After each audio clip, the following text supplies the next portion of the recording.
As someone 25 years covering tech, I mean, I believe this is the scariest time that I've seen the markets, but specifically for U.S. tech, because it's really a, it's really an Armageddon that's come from a supply chain perspective. And that's why we've been so vocal. And, I think it's been almost sad to see, because I think as these continue, these tariffs, it would set the U.S. tech industry back a decade. So, I mean, some of the tech spending is almost maintenance spending, but a lot of it is incremental and new stuff and AI investment. People were taking up their CapEx numbers huge. And what's happening? Is that just on the sidelines, paused? Look, and Paul, me and you have talked about this for years, right? It's a fourth industrial revolution. But the reality is that now CapEx, new projects, halted, getting cut across the board. And that's why you can't put the genie back in the bottle.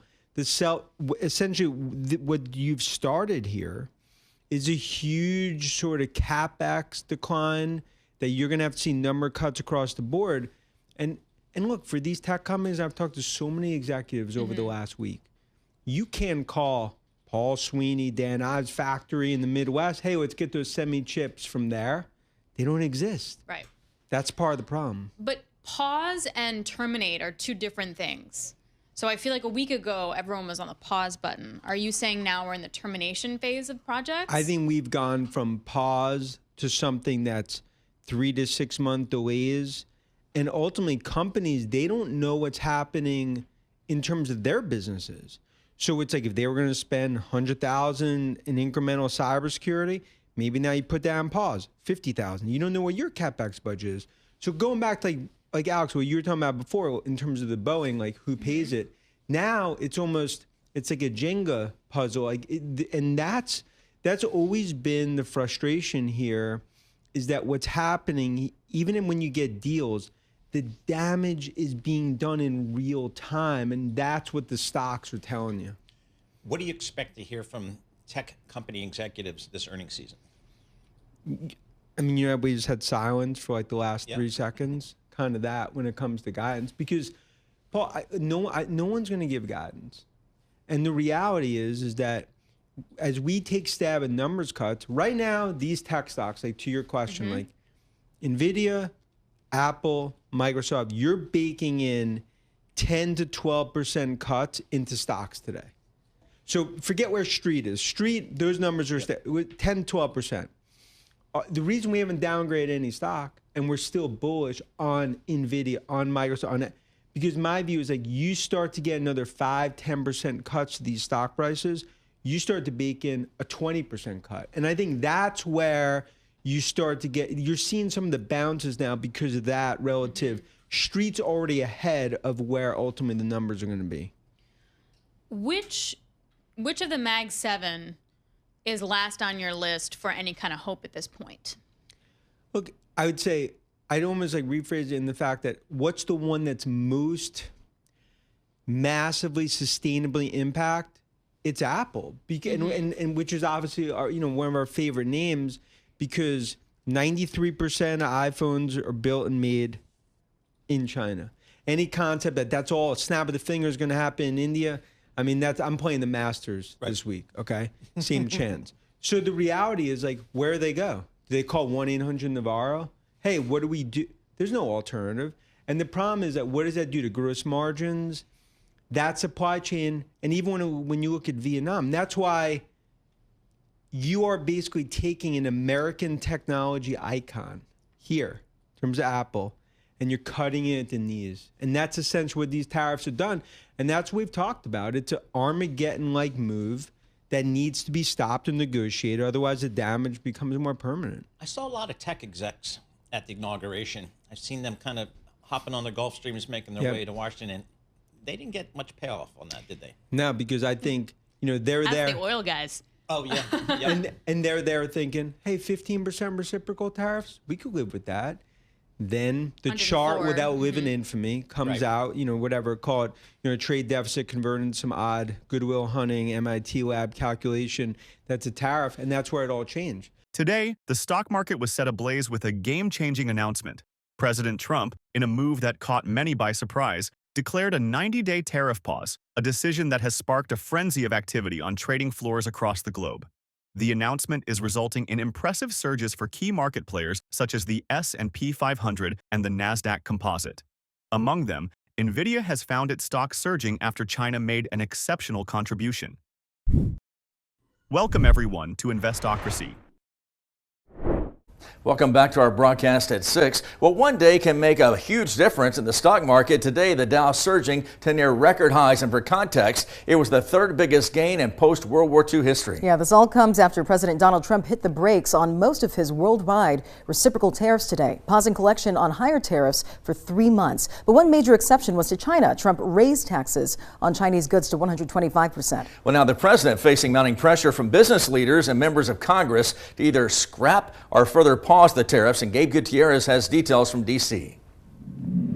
Today, a stunning reversal. President Trump announcing a 90-day pause on most of his tariffs. I did a 90-day pause for the people that didn't retaliate, because I told them if you retaliate, we're going to double it. The president writing, the freeze is a result of 75 countries asking the White House to negotiate better trade deals. We have many other countries, as you know, many more than 75. And they all want to come, and they want to come here, or they'll go to Commerce, or they'll go to Treasury.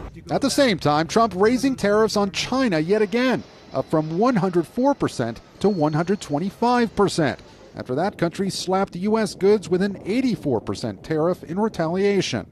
China, they kept escalating and escalating, and now they have 125% tariffs that will be effective immediately. I know what the hell I'm doing. The president insisted the Chinese will soon come to the negotiation table. China wants to make a deal. They just don't know how quite to go about it. You know, it's one of those things they don't know how quite. They're proud people. NBC's Janice Mackey-Frayer is in Beijing. There's no indication here that Beijing even wants to talk, let alone line up with the dozens of other countries that are now looking to the White House for tariff relief.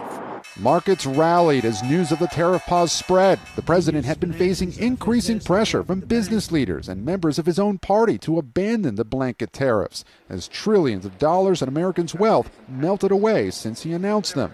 Wednesday morning, J.P. Morgan Chase CEO Jamie Dimon became the latest business leader, warning the tariffs could lead to a recession. I think probably that's a likely outcome. Some American businesses still concerned. It scares the devil out of me. Hub Hobby in Minnesota imports toys from China and is now bracing for a major hit. We can pay the bills and raise prices or try and absorb them and go out of business.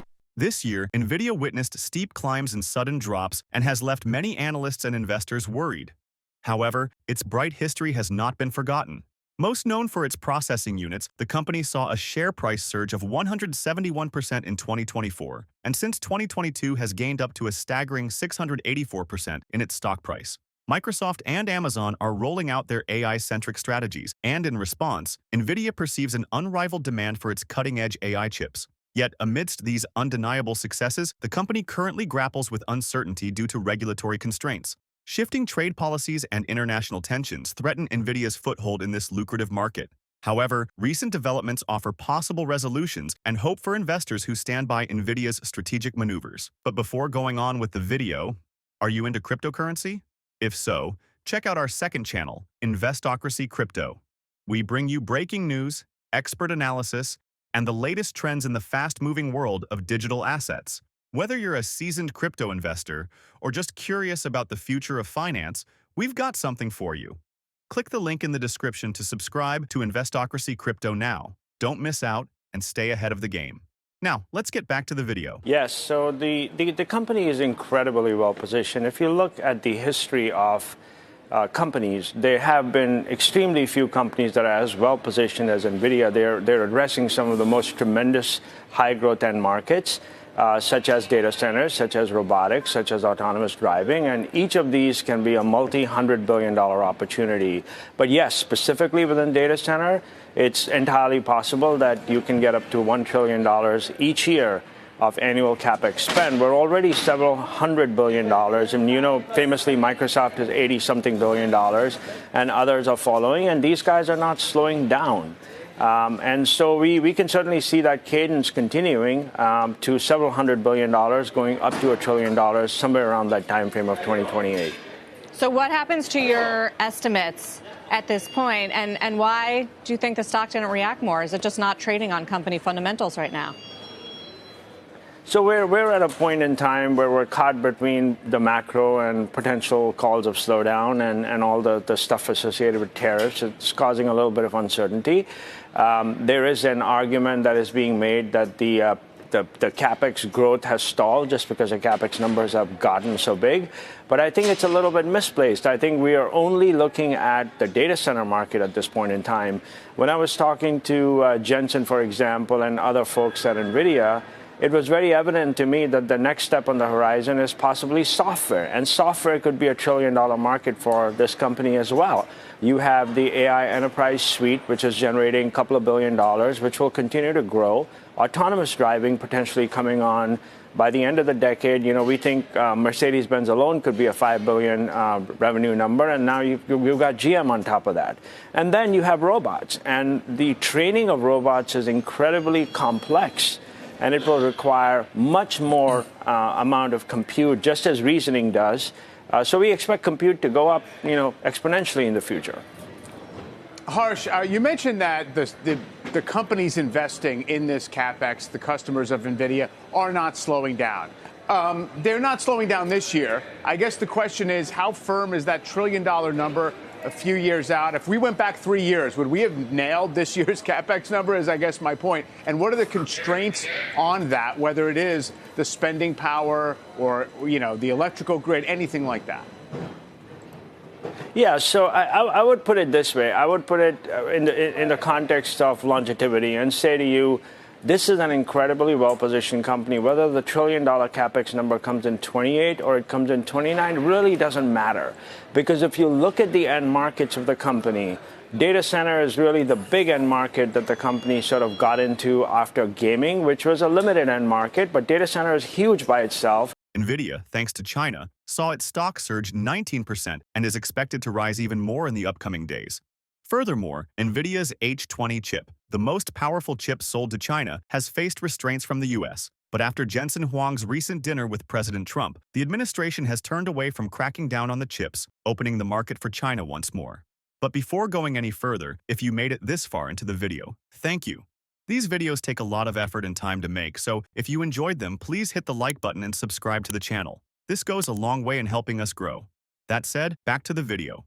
The Trump administration backing off of a chip crackdown on Nvidia. This is coming after CEO Jensen Huang attended a $1 million per person dinner at Mar-a-Lago last week. For more, we're bringing in Yahoo Finance tech editor Dan Howley. That's a big dinner, Dan. Yeah, I don't think they're serving Kraft macaroni and cheese there, although I pay $1 million for that. Yeah, this is a big deal. The H20 is a chip that NVIDIA is able to export to China right now. It's what DeepSeek trained their models on when it came to their R1 and their V3 AI, generative AI models. And so the idea that this would have been kept away from China was a big deal and up for discussion. There were both Republicans and Democrats saying that they wanted it to be controlled under the export controls. And so that would have hurt NVIDIA's overall revenue in China. Now, while they've said that they're not expecting any expansion, significant expansion, and that they will miss out over the long term because they won't be able to ship things like their Blackwell chips or their upcoming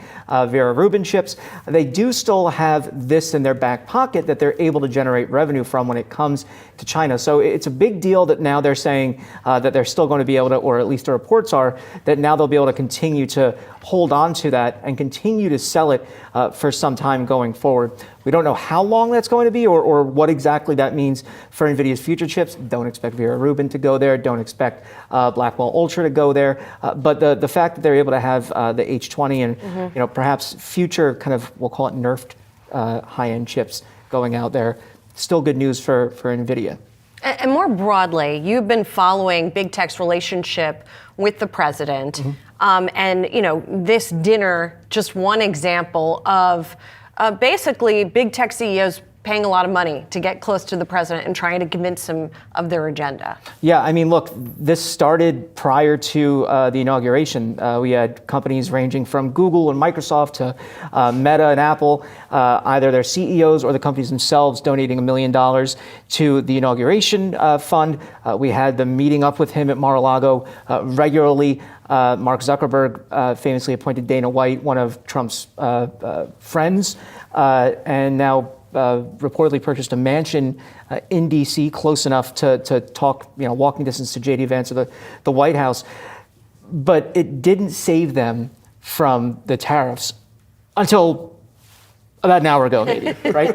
I think the big thing to keep in mind here is, we had Apple talk about $500 billion of investments over the next 4 years, Microsoft $80 billion over the next 4 years. It's funny that it's always over the next 4 years. Well, I wonder why. NVIDIA has a well-documented track record of resilience and innovation, and it stands poised for potential greatness, capable of weathering any storm. With the H20 chip back on the market for China, sales are expected to increase, and shareholders are content. The road ahead might be complex and unpredictable, but the potential rewards are immense. What's your take on this stock surge? Are you optimistic about what's to come in the next 90-day period? Finally, if you would like to know what companies like Tesla have been up to these past few days, go ahead and click on the next video on your screen. See you there.